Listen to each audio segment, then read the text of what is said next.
The books are too long, by Krishna's mercy. Manushyanam sahasreshu, kaschid yatati siddhaye, yatatam, api siddhanam, kaschin mam, veti tattvataha. Quote, out of many thousands among men, one may endeavour for perfection, and of those who have achieved perfection, hardly one knows me in truth. Lord Krishna, Bhagavad-gita 7:3. Given the present dynamic of dwindling attention span across the newer generations, in the cultural shift towards shorter content, preferably in video form, have you given thought to how classic literature will be received going forward? In the Vedic tradition, there is emphasis on associating with books that are so far from the past that there is no accurate date of origin. It is believable to say that the books are anadi in nature, or beginningless, since they describe someone who is both anadi and ananta. For God, there is no beginning and there is no end. The etiquette is to reference such literature when discussing transcendental topics. Esteemed leaders commit verses from Bhagavad-gita to memory, for example. They sprinkle in a few of the well-known verses from Vedanta Sutra. They might reference one of the many Purans, such as Bhagavad Puran and Vishnu Puran. This is all to say that the books are the basis for a lot of what goes on. The prayers sung in the temples originate from the books, oftentimes.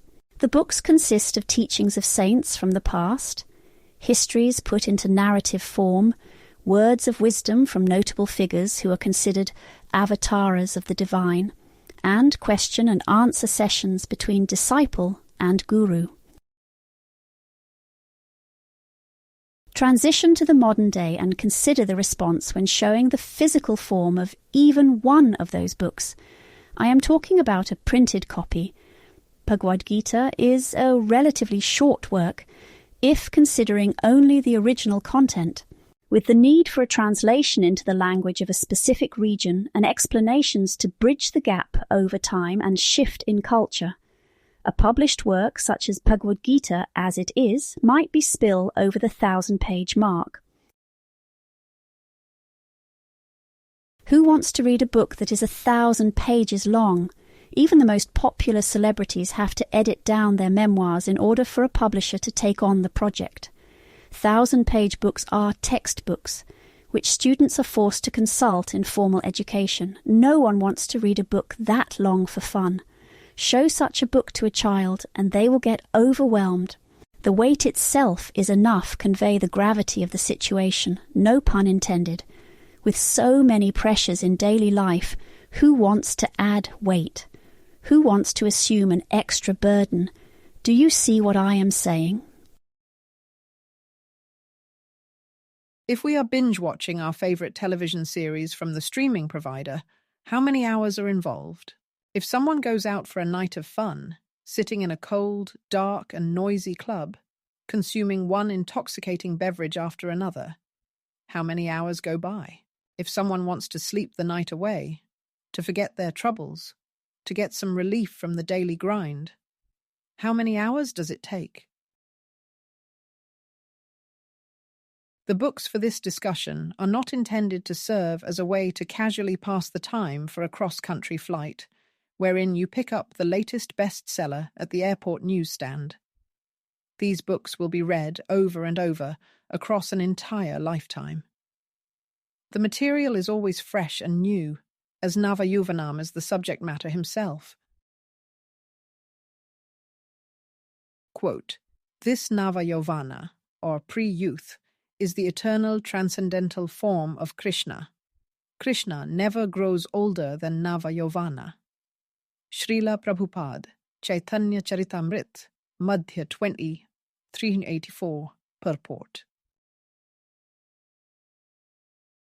One person complains that the books are too long, but the person who is attached to the lotus feet of the Supreme Personality of Godhead feels that the books are not long enough.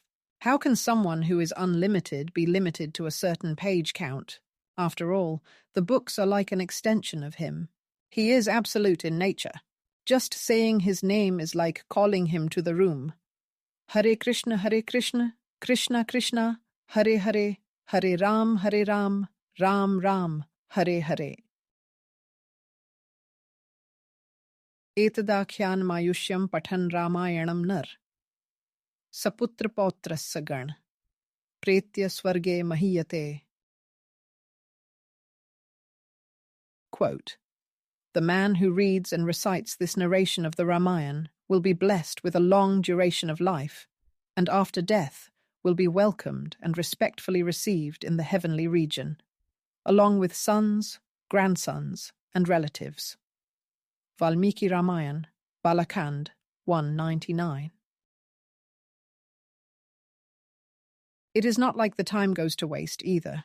At the beginning of the Ramayana history, Narad Muni assures the recipient of that sacred sound that there will be everything beneficial on the other side. Through a little sacrifice in time, in consuming the content through hearing, Shravan, the rest of this life will transpire auspiciously. The same conditions await the individual in the afterlife. There is no doubt on the matter.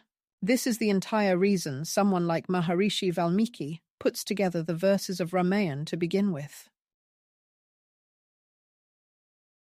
If someone is overwhelmed at the size of the books, we can ask them if they are overwhelmed with life. Is there something that they cannot understand? Is there something which makes them sad? Are they depressed at the loss of a loved one, for instance? Do they wonder why human beings are put on this earth? Do they ever ponder the issue of conflict and how it could easily be avoided through knowledge? Do they ever think about what happens to their beloved animals? Do they ever worry about doing what is right at all times? Not just isolated to a specific situation, but from birth until death. Do they ever wonder what religion is really about?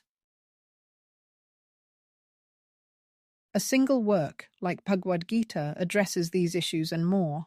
It is not a race to the finish. It is not like a person has to complete every single chapter by the end of a current semester.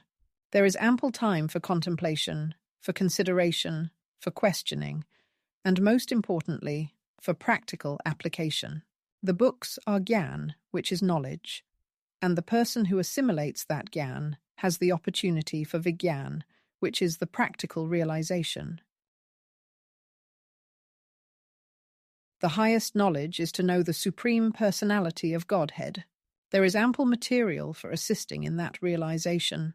The living being has many varieties of training manuals, in a sense.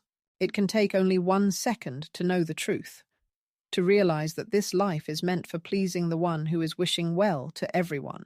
If it takes more than 1 second, there is a trusted companion nearby, ready to help at any time. In closing,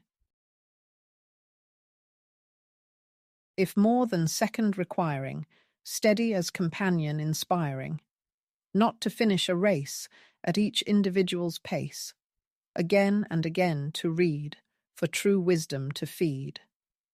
Bhagavad-gita and Purans too, describing eternal well-wisher who,